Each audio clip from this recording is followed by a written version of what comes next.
অসমীয়া লেংগুৱেজটোত লিখিব পাৰে নে নোৱাৰিম অসমীয়া লেংগুৱেজত লিখিব পাৰে মানে কেতিয়া পঢ়িছিল কেতিয়া আপুনি মই ৰাতি 3টা বজাত উঠো 3টাত উঠো মই ৰাতি 7টাৰ পৰা মৰটো ষ্টাৰ্ট কৰোঁ নমস্কাৰ শ্ৰদ্ধাৰ ছাৰ বাইদেউসকল লগতে মৰমৰ ছাত্ৰ ছাত্ৰীসকল আপোনালোকে ইতিমধ্যে গম পাইছে কিছুদিন আগতে APSCৰ ৰিজাল্ট ঘোষণা কৰা হৈছে আৰু এই APSCৰ এই যিটো ৰিজাল্ট ঘোষণা কৰা হ'ল পৰীক্ষা হৈছিল 2020 চনত আজি মোৰ লগত আছে জিৰণ দৈমাৰী ছাৰ এখেতে এজন টেট শিক্ষক কন্ট্ৰেক্টচুৱেল লগতে খৈৰাবাৰী ব্লকৰ ওদালগুৰি জিলাৰ খৈৰাবাৰী ব্লকৰ এজন CRC কোঅৰ্ডিনেটৰ কিন্তু এখেতে APSC ক্লিয়াৰ কৰিবৰ কাৰণে সক্ষম হৈছে প্ৰথমতে মই আপোনাক ধন্যবাদ জনাইছোঁ আৰু এই এজন টেট শিক্ষক হৈও যে APSC ক্লিয়াৰ কৰিছে তাৰ কাৰণে আপোনাক আপুনি আমাৰ এক আদৰ্শ হ'ব গতিকে আপুনি কোনখন বিদ্যালয়ত কৰ্মৰত বা এই কৰ্মস্থলীটোৰ বিষয়ে অকমান আপুনি ৰাইজক কওক যাতে আপোনাৰ প্ৰেৰণা হিচাপে লৈ আন শিক্ষকসকলেও এনেকুৱা ধৰণে APSC ট্ৰাই কৰিব পাৰে হয় মোৰ স্কুলটো খৈৰাবাৰী ব্লক আণ্ডাৰত উপেন্দ্ৰনাথ ব্ৰহ্ম মেমৰিয়েল হাইস্কুল মই 2012 চনতে প্ৰথম টেটত স্কুলত মই কন্ট্ৰেক্টচুৱেল হিচাপে নিযুক্তি হৈছিল আৰু এতিয়াও কৰ্মৰত বুলি তাতে হৈ আছে এতিয়া ছাৰ আজিৰ পৰা দুদিন আগতে মই এটি ইণ্টাৰভিউ লৈছিলোঁ ডিম্পী বৰুৱা বুলি তেখেত APS পাইছে আপোনালোকে যদি সেই ভিডিঅ'টো চোৱা নাই মই ভিডিঅ' ডেছক্ৰিপশ্যনত দি থ'ম বা ওপৰৰ আই বটমতো লিংকটো দি থ'ম তাত গৈ আপোনালোকে চাব এতিয়া সেই ভিডিঅ'টো বনোৱাৰ পিছত বহুত মানে যিসকলে এনেকুৱা APSC ট্ৰাই কৰিব বিচাৰে আগতেতো দুৰ্নীতি আছিল এতিয়া দুৰ্নীতি নাই আমাৰ প্ৰিলিমিনাৰী যিখন দুখন কুৱেশ্যন পেপাৰ যে হয় সেই কুৱেশ্যন পেপাৰখন দুখন কেনেকুৱা হয় বা চিলেবাছটো অকণমান মানে কৈ দিয়কচোন প্ৰিলিমৰ দুখন পেপাৰ হয় এটাটো CSET বুলি কয় CSETটো কোৱালিফাইং পেপাৰ আৰু এটাটো GS পেপাৰ GS পেপাৰটো যিমান পাৰে ইমান নম্বৰ ৰাখিব লাগে CSET পেপাৰটো কোৱালিফাইং 33% পালিও হৈ যায় CSETৰ চিলেবাছটো কেনেকুৱা হয় CSETটো চিলেবাছটো এনেকুৱা পেৰাগ্ৰাফ মানে কিবা থাকে ইংলিছ লেংগুৱেজ থাকে ভাৰ্বেল নন ভাৰ্বেল ৰিজনিং আৰু মেথছত আমাৰ বেষ্টত মেথছত 24 না 25 এনেকুৱা মাৰ্ক আহিছিল তাৰপিছত ইংলিছত কম্প্ৰিহেনশ্যন বুলি কওঁ তাতে মোটামুটি 40% আহিছিল তাৰমানে সেইখনত অনলি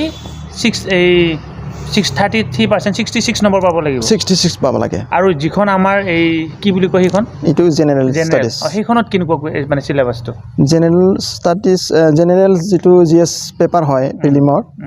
এইটো ডাইভাৰ্ছ চিলেবাছটো বহুত ডাইভাৰ্ছ হয় মানে ফাৰ্ষ্ট হয় ইয়াতে মানে আপোনাৰ অলপ সিলেক্টিভ টাইপত চাব লাগে হয় মাল্টিপল চইচ কিতাপ আছে নেকি কিতাপটো আছে কিতাপ আছে আমি নেটত বিচাৰিলে পাম বা আমি কিনিব পাৰিম কিতাপ মানে ইয়াতে ধৰি লোৱা যেনিবা হিষ্ট্ৰীত আহিব পলিটিক্সত আহিব এনেকৈ কিতাপ কিনিব পৰা সেই চিষ্টেম এটা কিতাপ বুলি নাথাকে বহুত কিতাপ পঢ়িব লাগে এতিয়া আপোনালোকৰ যিসকলে প্ৰশ্নটো সুধি আছিলে যে কি প্ৰিলিমছত কেনেকুৱা ধৰণৰ এখন হৈছে CSET সেইখন কোৱালিফাইঙৰ কাৰণে সেইখনত আপুনি 200 নম্বৰৰ ভিতৰত 66 পাব লাগিব আৰু যিখন আমাৰ GS জেনেৰেল ষ্টাডিজ সেইখনৰ ফাৰ্ষ্ট চিলেবাছ আছে চিলেবাছটো আপোনালোকে এই APSCৰ ৱেবছাইটত গ'লে পাব এতিয়া 2 নম্বৰ কথা হ'ল ছাৰ এতিয়া সেইটো দিলোঁ দিয়াৰ পিছত আমাৰ এখন এছেৰ কুৱেশ্যন থাকিব আৰু আমাৰ GS 1ৰ পৰা GS 5লৈকে 6খন কুৱেশ্যন পেপাৰ এই কুৱেশ্যন কেইখনৰ পেপাৰ কেইখনৰ মানে চিলেবাছটো মানে কেনেকুৱা হয় বা এই এছেখনৰ বা GS 1ৰ পৰা GS 5লৈকে যি 6খন পেপাৰ থাকিব সেইখনটো চবৰ কাৰণে কমন সেইখনৰ চিলেবাছটো অকণমান আপুনি বহুত বিতংকে নালাগে যাতে যিসকলে ভিডিঅ'টো চাব অকণমান গম পাব যে কি এনেকুৱা তথ্যবিলাক আহিব পাৰে যিবিলাক এছপাইৰেণ্ট হয় তেওঁলোকৰ কাৰণে মই এইটো অনুৰোধ কৰিছোঁ আপোনালোকে প্ৰথমত চিলেবাছটো চাব লাগে চিলেবাছটো একেবাৰে মুখস্থ নিচিনা এটা সাবজেক্ট নিচিনা পঢ়িব লাগে চিলেবাছটো তেহে গম পাম মানে সাবজেক্টত চিলেবাছটো স্পষ্ট হ'লে নিজৰ বহুত আইডিয়া আহি যায় মোৰো এনেকুৱা আইডিয়া নাছিল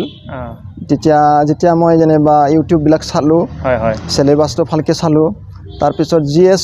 1ৰ পৰা যিটো GS 5লৈ আছে এইটো আমাৰ প্ৰায় অসম ৰিলেটেড কুৱেশ্যন থাকে আৰু আপোনাৰ NCERT কিতাপ চাব লাগে মই যিহেতু টিচাৰ আছিল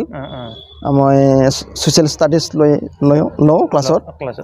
এইকাৰণে মই ক্লাছ 8ৰ পৰা মোটামুটি ক্লাছ 12 লৈ মই ছ'চিয়েল ষ্টাডিজ চাইছিলোঁ আৰু যিখন এছে হয় এছেটো কেনেকুৱা দুখনে আছে এছেটো 250 মাৰ্কত 2খন পেপাৰ হয় 2খন পেপাৰ 1200 ৱৰ্ড লিমিটটো 1200 তাৰপিছত দুটা এছে লিখিব লাগে মানে এই 250 মাৰ্কছৰ থাকিব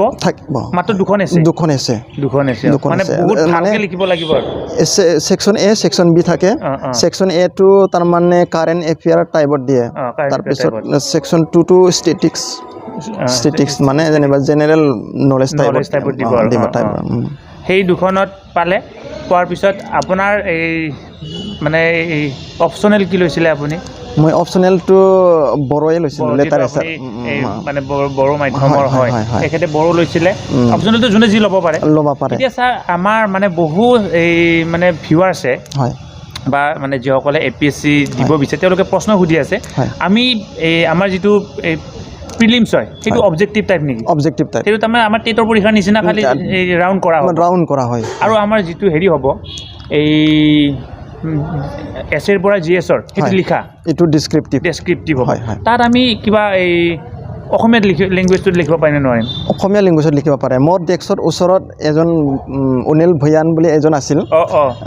তেখেতে এছামিছতে লিখিছে তাৰমানে আমাৰ যিসকলে এইটো প্ৰশ্নটো সুধি আছিলে যে কি অসমীয়াত পাৰি নে নোৱাৰি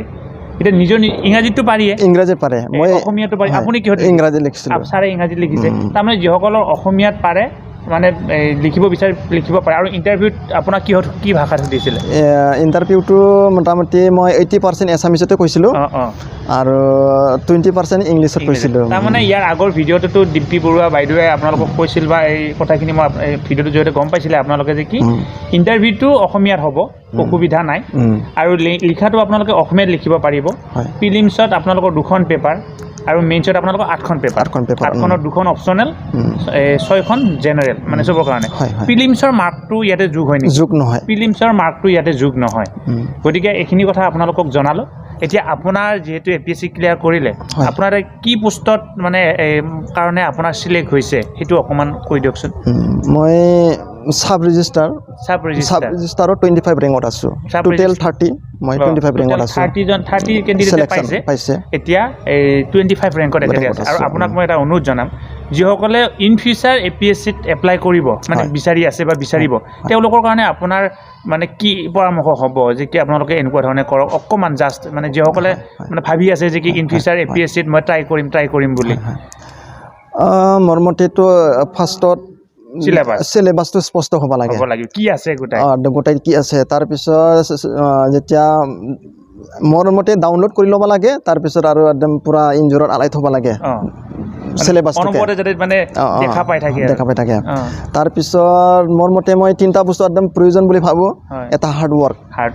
মইতো আৰু কৰ্মৰতা আপুনি জানে একেবাৰে হাৰ্ড ৱৰ্ক কৰিব লাগিব 2 নম্বৰটো পেচেণ্ট থাকিব লাগিব